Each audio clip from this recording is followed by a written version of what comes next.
Police found a mother and her 2 young sons murdered in their beds, with red spray paint threats covering the walls. For 6 months, the family had been terrorized by a stalker, but the stalker was never real, and the person who created him had been sleeping in that house the entire time. It all started when a man called 911. He was struggling to breathe while on the call. He finally managed to speak by saying, "I couldn't reach my wife. Been at the gym. She wasn't answering. Please help me." When police entered his home, they found his wife and 2 young sons strangled in their beds, spray painted across the walls in dripping red that reads, "I am always watching. You have paid." It looked like a stalker, a religious extremist who'd been threatening the family for months. But investigators noticed something within hours. The scene was too perfect. The timeline didn't add up. And the threatening emails?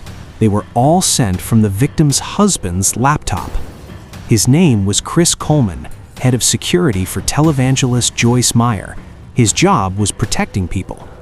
What police uncovered wasn't a stalker. It was a 6-month deception, a fake threat campaign, and a plan to start a new life. But there was one thing Coleman didn't know police would find.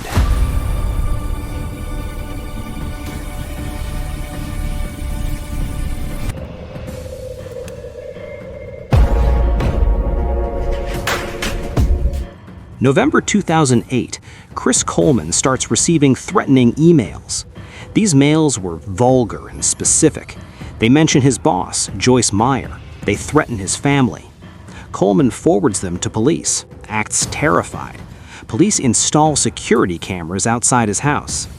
More threats were coming in from letters and warnings. Coleman changes his routines, tells everyone he's being stalked. April 2009, the threats escalate. Coleman seems paranoid. He asks for more protection. May 4th, Coleman drives 6 hours to Arkansas for a work conference, creates an alibi, checks into a hotel, makes calls. Early morning, May 5th, someone enters the Coleman home. No forced entry, knows the alarm code. Strangles his wife Sherry in her bed, then their son Garrett, age 11. Then Gavin, age 9. Spray paint everywhere. Punished. Fuck you. The family dog, a German Shepherd, never makes a sound. But here's what didn't make sense. There were no fingerprints, nothing stolen, and the murders happened hours before Coleman claimed to discover them. Police were about to find something that would crack the entire case wide open. Coleman calls his neighbor, a police detective, not even 911, but his neighbor, telling him that he has been calling Cherie, but she won't answer. Asks the detective to check the house. Detective Justin Barlow arrives, uses the security code Coleman gave him, enters through the basement, sees the spray paint first, then Cherie, then the boys. All 3 cold dead, rigor mortis already setting in, dead for hours. Coleman calls his neighbor, a police detective, not even 911, but his neighbor, telling him that he has been calling Cherie, but she won't answer. Asks the detective to check the house. Detective Justin Barlow arrives, uses the security code Coleman gave him, enters through the basement, sees the spray paint first, then Cherie, then the boys. All 3 cold dead, rigor mortis already setting in, dead for hours. Coleman is still in his car when he gets the news. Witnesses who saw him say he's oddly calm, doesn't ask about the boys, but busy asking logistical questions instead. He tells police his timeline, gym from 5:43 to 6:30 a.m. His keycard confirms it. But detectives notice the spray paint is still wet. The bodies are cold. The timeline doesn't work. And then one detective remembers something. Coleman used the phrase whore in conversation, capital H in the middle, exactly like the threatening emails. Within 48 hours, they request his laptop. What they found would expose a lie 6 months in the making. Every threatening email came from Coleman's laptop. His IP address, his login, all confirmed it was from his computer. He'd been the one threatening himself all along. But police didn't stop there. They found his search history, how to kill someone and make it look like an accident, undetectable poisons, strangulation. Searches dating back to January, 4 months before the murders. Then they found the text messages that shows Coleman's having an affair with Tara Lintz, Sherry's friend, a bridesmaid at their wedding. Hundreds of messages, planning their future, discussing wedding dates, talking about marriage. But there was a problem. Coleman worked for Joyce Meyer Ministries, 6-figure salary. A divorce would violate the ministry's moral code. He'd lose everything. April 28th, 1 week before the murders, Coleman texts Lintz, "I told her I want a divorce. She's refusing." But Sherry's friends say she had no idea. She was planning summer vacation, enrolling the boys in activities. May 4th, the day Coleman leaves for Arkansas, he texts Lintz, "This will all be over soon. We'll be together by the end of the week." 24 hours later, his family is dead. But the most disturbing message came 3 days after the murders. Sherry's funeral, her casket at the front of the church, the boys' caskets beside her.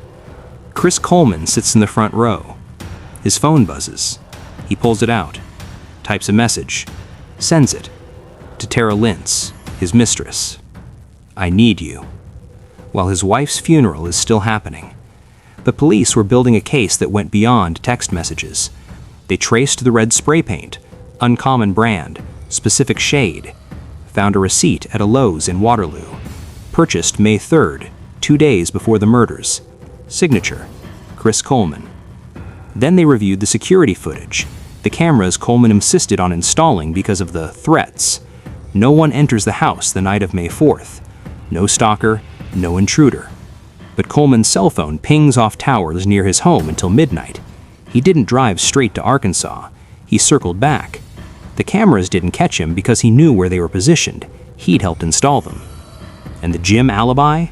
Footage shows Coleman entering at 5:43 a.m., but he only stays 15 minutes. Scans in, walks to the locker room, leaves through a side exit. Just long enough to create an alibi. But there was one thing Sherry told her friends before she died, something that would haunt the investigation. Chris, did you kill your family? Why did you do it? Weeks before her death, Sherry confided in her friends. She told them that Chris was acting strange, cold, and distant lately. One friend recalled her exact words, "If anything ever happens to me, Chris did it." So she knew. May 19th, 2009, 2 weeks after the murders, Coleman is arrested. 3 counts of first-degree murder. At trial, the evidence is overwhelming. The emails, the searches, the spray paint receipt, the text messages, the timeline. Defense argues it's circumstantial, that Coleman was framed. The jury doesn't buy it. Prosecutors lay out what happened. Coleman strangled Sherry first, then went to his son's rooms. Garrett and Gavin were asleep, didn't know what was happening.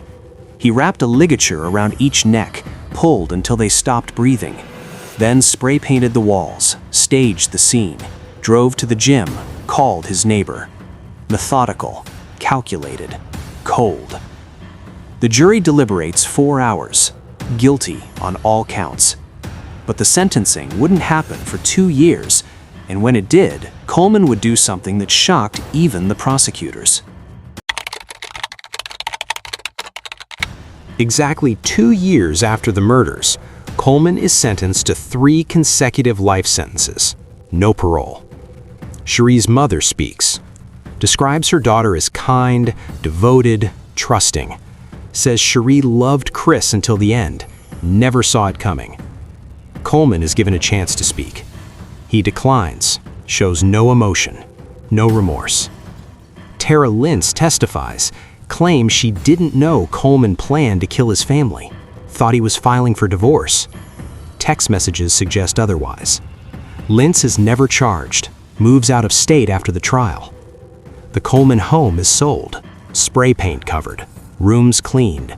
Neighbors say it feels haunted. Coleman is incarcerated at Menard Correctional Center in Illinois, has appealed twice, both denied. In prison interviews, he maintains his innocence, says he was framed, that the real killer was never caught. But the evidence tells a different story, and it raises one final, disturbing question. Chris Coleman created an entire fiction, a stalker who didn't exist, threats that were never real. He manipulated police, his employer, his neighbors, all while sleeping next to the woman he planned to kill. And he almost succeeded. If not for one detective noticing a linguistic quirk, if not for the metadata, if not for the spray paint receipt, he might have walked free. So here's the question. How many others have succeeded where Coleman failed? Coleman worked in security, understood investigations, knew how to create alibis, stage scenes, manipulate timelines. His mistakes were glaring in hindsight, but he was deliberate, patient, and he strangled his own children to avoid a divorce. Sherry told her friends, "If anything happens to me, Chris did it." She knew, but that knowledge couldn't save her. Because the most dangerous person isn't always the stranger, the stalker, the intruder. Sometimes it's the person lying next to you, the one you trust, the one who knows your routines, your fears, your vulnerabilities, the one who's supposed to protect you. Chris Coleman was a bodyguard. His job was keeping people safe. But in the end, the only person he was protecting was himself. And the cost was 3 lives, 3 people who trusted him, who never saw it coming, until it was too late. Coleman strangled his own children to avoid a divorce, but he's not the only one who thought he could stage his way out of suspicion. In 2007, another man with law enforcement connections did the same thing, staged a break-in, created a false timeline, and acted like the grieving husband. But investigators found one piece of digital evidence he didn't know existed, and it unraveled everything. That case is next.